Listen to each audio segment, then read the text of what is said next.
Shri Hari Vishnu. Friends, कैसे हैं आप सब? आशा करती हूँ सभी बहुत अच्छे होंगे। मैं पूजा वेलकम करती हूँ आप सभी का। आप सभी को मेरा प्यार भरा नमस्कार। फ्रेंड्स, आज मैं आपको इस वीडियो के माध्यम से वैशाख महात्म्य कथा के 5वें अध्याय का श्रवण करवाने जा रही हूँ। तो कथा को अंत तक जरूर सुने ताकि श्री हरि विष्णु की कृपा आपके ऊपर, आपके घर परिवार के ऊपर सदैव बनी रहे। जिस प्रकार घर में श्री हरि विष्णु का पूजन करने का या फिर एकादशी के व्रत रखने का उत्तम फल प्राप्त होता है, उसी प्रकार से वैशाख मास के महात्म्य कथाओं को सुनने का भी उत्तम फल प्राप्त होता है और व्यक्ति को मोक्ष के साथ साथ सुख समृद्धि की भी प्राप्ति होती है। कथा इस प्रकार है। नारद जी कहते हैं, एक समय विधेयराज जनक के घर दोपहर के समय ऋतुदेव नाम के विख्यात एक श्रेष्ठ मुनि आए, जो वेदों के ज्ञाता थे। उन्हें देखकर राजा बड़े उल्लास के साथ उठकर खड़े हो गए और मधुपर्क आदि सामग्रियों से उनकी विधि पूर्वक पूजा करके राजा ने उनके चरणों को अपने मस्तक पर धारण किया। इस प्रकार स्वागत सत्कार के बाद जब वे आसन पर विराजमान हुए, तब विधेयराज के प्रश्न के अनुसार वैशाख मास के महात्म्य का वर्णन करते हुए वे इस प्रकार बोले। ऋतुदेव ने कहा, हे राजन, जो लोग वैशाख मास में धूप से संतप्त होने वाले महात्मा पुरुष के ऊपर छाता लगाते हैं, उन्हें अनंत पुण्य फलों की प्राप्ति होती है। इस विषय में एक प्राचीन इतिहास का उदाहरण दिया करते हैं। पहले वंग देश में हेमकांत नाम के विख्यात एक राजा थे। वे कुशकेतु के पुत्र, परम बुद्धिमान और शस्त्रधारियों में श्रेष्ठ थे। एक दिन वे शिकार खेलने में अशक्त होकर एक गहन वन में जा घुसे। वहां अनेक प्रकार के मृग और बरहा आदि जंतुओं को मारकर जब वे बहुत थक गए, तब दोपहर के समय मुनियों के आश्रम पर आए। उस समय आश्रम पर उत्तम व्रत का पालन करने वाले सतर्षि नामक ऋषि समाधि लगाए बैठे थे, जिन्हें बाहर के कार्यों का कुछ भी ज्ञान नहीं होता था। उन्हें निश्चल बैठे हुए देख मुनि को बड़ा क्रोध आया और उन्होंने उन महात्माओं को मार डालने का निश्चय किया। तब उन ऋषियों के 10,000 शिष्यों ने राजा को मना करते हुए कहा, ओ खोटी बुद्धि वाले नरेश, हमारे गुरु लोग इस समय समाधि में स्थित हैं, बाहर कहाँ क्या हो रहा है इसको ये नहीं जानते, इसीलिए इन पर तुम्हें क्रोध नहीं करना चाहिए।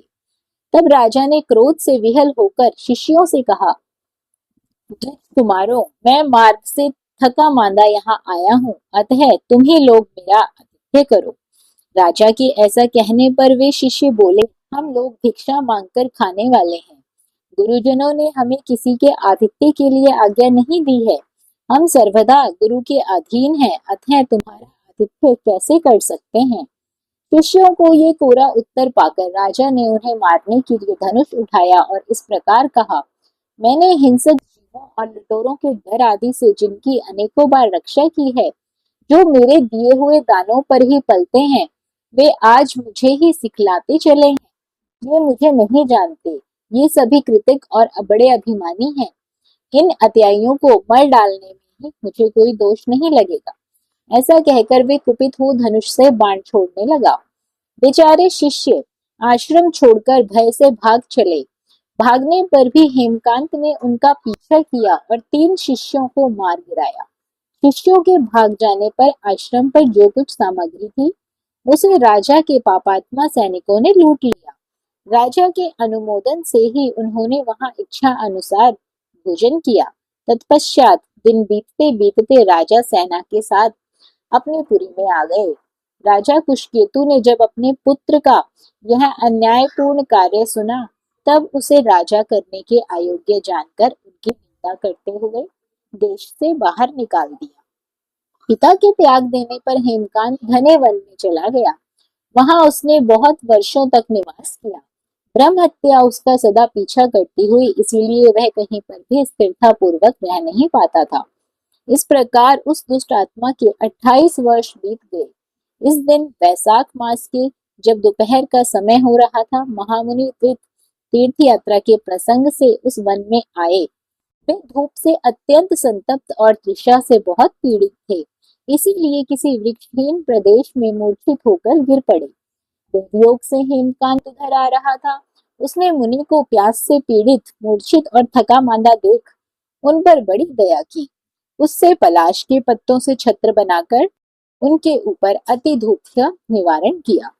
वह स्वयं मुनि के मस्तक पर छाता लगाए खड़ा हुआ और तुम्बी में रखा हुआ जल उनके मुंह में डाल देता। इस उपचार से मुनि को होश आया और उन्होंने क्षत्रियों के दिए हुए पत्ते के छाते को लेकर अपनी व्याकुलता दूर की। उनकी इंद्रियों में कुछ शक्ति आई और वे धीरे धीरे किसी गांव में पहुंच गए। उस पुण्य के प्रभाव से हेमकांत की 300 बहरमत्याएं नष्ट हो गई। इसी समय यमराज के दूत हेमकांत को लेने के लिए वन में आए। उन्होंने उसके प्राण लेने के लिए संघ्राणी रोग पैदा किया। उस समय प्राण छूटने की पीड़ा से छटपटाते हुए हेमकांत ने 3 अत्यंत भयंकर यमदूतों को देखा, जिनके बाल ऊपर की ओर उठे हुए थे। उस समय उन्होंने अपने कर्मों को याद करके वहां चुप हो गए। छत्रदान के प्रभाव से उसको विष्णु भगवान का स्मरण हुआ। उसके स्मरण करने पर महाविष्णु ने विश्वक्सेन से कहा, तुम शीघ्र जाओ, यमदूतों को रोको, हेमकांत की रक्षा करो। अब यह निष्पाप और मेरा भक्त हो गया है। उसे नगर में ले जाकर उसके पिता को सौंप दो। साथ ही मेरे कहने से कुशकेतु को यह समझाओ कि तुम्हारे पुत्र ने अपराधी होने पर भी वैशाख मास में छत्रदान करके एक मुनि की रक्षा की है, अतः वह पार रहित हो गया है। इस पुण्य के प्रभाव से वह मन और इंद्रियों को अपने वश में रखने वाले दीर्घायु, शूरता और उदारता आदि गुणों से युक्त तथा तुम्हारे समान गुणवान हो गया है। इसलिए अपने महाबली पुत्र को तुम राज्य का भार संभालने के लिए नियुक्त करो। भगवान विष्णु ने तुम्हें ऐसी ही आज्ञा दी। भगवान विष्णु का यह आदेश पाकर महाबली विश्वक्सेन ने हेमकांत के पास विश्वक्सेना उसके साथ राजा की पुरी में गए। उन्हें देखकर महाराज कुशकेतु ने आश्चर्य युक्त होकर भक्ति पूर्वक मस्तक झुकाकर पृथ्वी पर साष्टांग प्रणाम किया और भगवान के पार्षद को अपने घर में प्रवेश करवाया। वहां नाना प्रकार के स्रोतों से उनकी स्तुति तथा वैभवों से उनका पूजन किया। तत्पश्चात महाबली विश्वक्सेन ने अत्यंत प्रसन्न होकर राजा को हेमकांत के विषय में संदेश दिया। भगवान विष्णु ने भी जो संदेश दिया था वह सब उसे कह सुनाया। उसे सुनकर कुशकेतु ने पुत्र को राज्य पर बिठा दिया और स्वयं विश्वक्सेन की आज्ञा लेकर पत्नी सहित वन को प्रस्थान करने लगा।